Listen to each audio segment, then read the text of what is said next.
You're watching WKYT News at noon.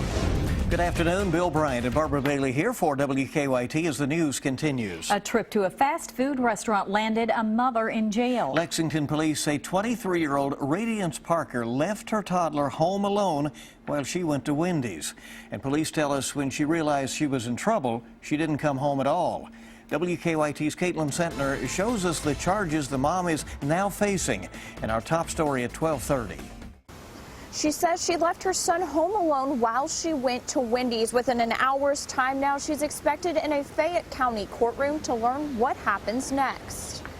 23-year-old Lexington mother Radiance Parker is accused of abandonment of a minor after she left her 23-month-old child home alone. She told authorities she left the toddler at her Cross Keys apartment to take a trip to a fast food restaurant. The apartment manager reported he heard the child crying. When there was no answer at the door, he went inside the apartment and found the toddler alone. He called police. The 23-year-old said she had actually seen police at her home Monday on her way back, but she didn't come forward because she didn't want to get in trouble. According to an arrest citation, it wasn't until the next day she contacted police and waited a second day to contact social workers. Now, Parker didn't answer her door when we knocked, and her phone is disconnected. We spoke with the apartment manager briefly today, but he declined to comment, and police cannot address this case because it involves a minor. In Lexington, Caitlin Sentner, WKYT. Caitlin, thank you. We're continuing to follow up. Parker's arraignment is set for 1 o'clock, just a few minutes away. Police are investigating after finding a man shot to death in his home. State police say they went to Trace Branch Road in Knox County for a report of a shooting. They found 30-year-old Shane Mills dead in his home. His body was sent to the state medical examiner's office for an autopsy. No arrests have been made. A new traffic signal at the intersection of Todd's Road and Hayes Boulevard will be activated in about half an hour. That's the same intersection where a worker died yesterday in a trench collapse. 22-year-old Tyler Williams was killed while working on that project to widen Todd's Road. The traffic signal was originally scheduled to be turned on yesterday. A judge reduced bond for a former constable today charged in a prostitution ring. Thomas Banta's bond was originally set at $50,000 full cash. It's now down to 10% of that. Police say Banta ran the ring from his private security business. The State Journal reports he and his co-defendant, Hendra Dre Valentine, will be arraigned tomorrow morning. Banta was the Franklin County Constable from 2011 to 2014. Firefighters were called to a fire at the same home for the second time this week. That fire happened at William Street and West Main Street in Mount Vernon. The Brodhead Fire Department was called in to help fight the fire. Mount Vernon firefighters say both fires are suspicious in nature. Visitation is wrapping up for a former UK basketball star. Ed Davender died a week ago, days after suffering a massive heart attack. He was just 49 years old. Davender played for UK from 1984 to 1988 and is 11th on UK's all-time scoring list. His funeral begins at 1 o'clock at First Baptist Church, Bracktown. Davender will be buried at Lexington Cemetery. Centerpoint's developer says criticism over the project is partially to blame for years of delays. He discussed the project at a forum at the University of Kentucky this morning. Buildings were demolished to make way for Centerpoint in 2008. Webb said criticism from journalists and city officials created negativity that can turn leaders away. They see what these people, the naysayers, are saying, what crooks we are. It just makes it more difficult, and in spite of that, we're going forward. Webb says they haven't poured concrete for the building's garage yet because they're waiting to make sure water isn't seeping from the limestone in the area. Webb says retaining walls will start going up in the next 3 months. Those will be followed by an office tower and 2 hotels. Well, the Food and Drug Administration released its long-awaited rules on e-cigarettes today. The agency will require hundreds of brands to undergo federal review in order to stay on the market. As Kenneth Craig shows us, the product will also no longer be sold to anyone under the age 18. Manufacturers of most electronic cigarettes will have to meet federal health standards to stay on the market following Thursday's FDA ruling. The rule also will allow the FDA to evaluate the ingredients of these additional tobacco products, how the products are made, and their potential impact on public health. The ruling also bans selling e-cigarettes to anyone under 18. The action comes as e-cigarette use is on the rise among young Americans. In 2015, 3 million middle school and high school students used the devices. Nicotine does not belong in the hands of children. Some people use e-cigarettes thinking they're a healthy alternative to regular cigarettes. But the possible health benefits and harms of e-cigarettes remain unclear. It's also unknown whether they lead young people to become regular smokers. Thursday's ruling could have huge repercussions on the $3.5 billion industry. It goes into effect in 90 days. Kenneth Craig, CBS News, New York. And the head of the Tobacco Vapor Electronic Cigarette Association calls the FDA ruling unfortunate, saying it will force 9 million Americans back to tobacco cigarettes. Tobacco isn't the only thing that employees at a Western Kentucky smoke shop have been selling recently. As the weather warms up, the aroma of sweat-soaked bills festering in socks and undergarments has become an added work hazard. So the management at Tobacco Road in Owensboro has instituted a new policy. No sweaty money will be accepted. There's now a sign on the door warning its customers. Some of them like to bring me some soggy money. They dig deep into their not so-called pockets to bring me some nasty money that we just don't want to accept anymore. No filthy lucre, right? Nasty money. Manager Cindy Collins says business has gone up since the policy was adopted. Most customers have gotten a big kick out of the store's sign as well. And obviously it's attracted some news coverage too. Yes, a little bit of attention. There you go. Well, there are some new guidelines for treating stroke survivors. And CPR over the telephone can help save lives. Those stories next in our Better Living Report. We have some rain on the way for the weekend. I'm going to go over the timing on when you can expect these storms to come on in, coming up next. Now, your hour-by-hour forecast with meteorologist Micah Harris. Still have a little rain down toward the southeast, but other than that, it's really not the worst day in store. It's just a little bit chilly outside. Our temperatures are there in the 40s. We have not seen temperatures like that in a long time, not for afternoon highs. Now, we will see a small chance of rain the rest of the day, especially down toward the southeast. There's your best bet as it rolls right across the mountainous regions. But other than that, it's mainly dry outside. So look down towards, say, Breathitt County and then work your way into the Hal Rogers Parkway. That's your best bet to see a few showers the rest of the afternoon. 50 degrees now in London, 47 right now in Jackson. There could be a spot by the time it's all said and done with a cloud cover overhead, winds coming in from the north and northwest, and also that rain out and about. There is a possibility you could be right around 50 degrees when it's all said and done. Most of us will be in the mid-50s, though, as we approach the 4 to 5 p.m. time frame. Yes, there is a chance of rain at every hour, but it's not a good chance of rain. You're talking 30%. That's it. We head off into the night and it fades away. Tomorrow morning, not much of a chance. I'd say tomorrow there is a 20% chance of rain, but 20% chance of rain, that's virtually everybody staying without rain tomorrow. So I will tell you this, tomorrow looks like a really nice day. Could you have a stray shower over you? It's a possibility. But I will tell you this, watch this, we go into Friday afternoon. Most of that's going to be back toward the West Virginia and Virginia border there with Kentucky.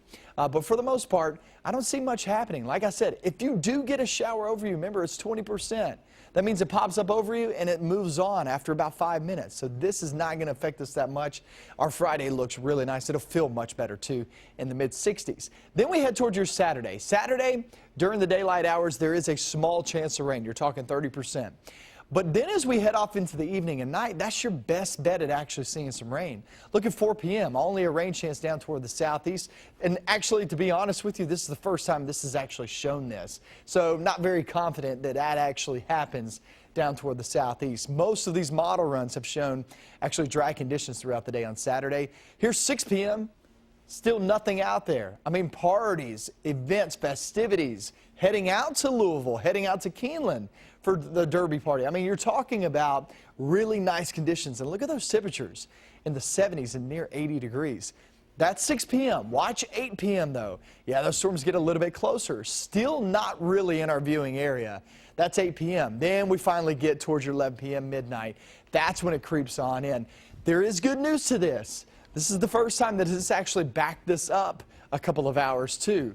That's what we need. We need it to back up. We need it to be in during the nighttime hours and not so much during late afternoon, early evening, because that's when a lot of big events are going on, especially 6 p.m. hour there at Churchill. What would that be? That would be the big race. You know exactly what that is. All and right. that's hoping that a lot of people are having those parties, hoping to keep that rain on out of here. Fingers crossed on that. Yes. Exactly. Let's hope the timing works.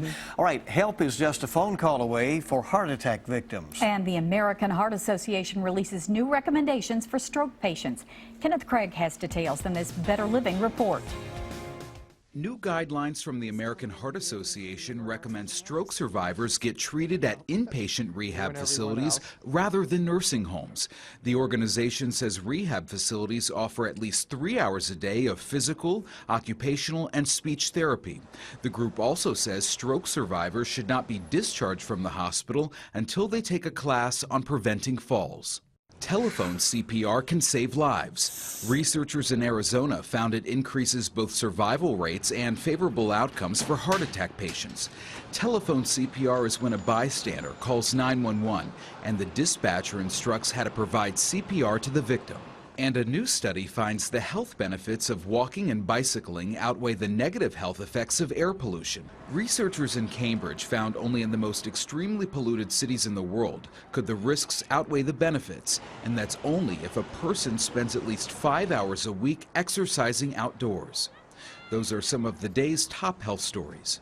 Kenneth Craig, CBS News, New York. All right, coming up on WKYT as our noon news hour continues, could you name the Kentucky Derby winner if someone threw out a year to you? Maybe not, but our next guest really can. We're talking with a man who's attended 68 consecutive derbies next on WKYT.